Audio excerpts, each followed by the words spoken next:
आता वळूयात पुढच्या एका महत्त्वाच्या बातमीकडे। एक ब्रेकिंग न्यूज आता समोर येते। महत्त्वाची बातमी आपण पाहतोय।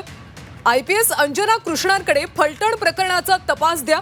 अजित पवारांना नडलेल्या कृष्णांकडे तपास द्या अशी मागणी केली जाते। राष्ट्रवादीचे नेते मेहबूब शेख यांनी ही मागणी केली। अजित पवारांना नडलेल्या कृष्णांकडे तपास देण्याची मागणी मेहबूब शेख यांनी केलेली आहे। IPS अंजना कृष्णा यांच्याकडे फलटण डॉक्टर आत्महत्या प्रकरणाचा तपास द्या अशी मागणी केली जाते। राष्ट्रवादीचे नेते मेहबूब शेख यांनी ही मागणी केली आहे। अजित पवारांना नडलेल्या कृष्णांकडे तपास द्या असं शेख म्हणतात।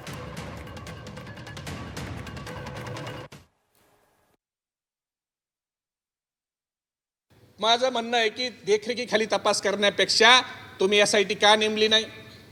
आणि SIT तुम्हाला नेमताना माझी विनंती आहे की ज्यांनी साताऱ्यात काम केलंय त्या अधिकाऱ्याचा SITत समावेश करू नका। निवृत्त न्यायाधीशामार्फत ज्या कृष्णा अंजनेत ना IPS करमाळ्याच्या त्यांचा व्हिडिओ व्हायरल झाला, उपमुख्यमंत्र्यांनी त्यांना दम दिला, असे अधिकारी नेमा ना। कळू द्या ना आम्हाला पण पारदर्शक चौकशी चालली आहे। संपदाच्या कुटुंबाला आणि बीड जिल्ह्याला कळू द्या। कृष्णा ज्या अंजनेत ज्यांना उपमुख्यमंत्र्यांनी धमकी दिली पण त्यांनी आपल्या कर्तव्यापासून कुसूर केली नाही, अशा महिला अधिकारी नाहीत का आपल्या महाराष्ट्रात?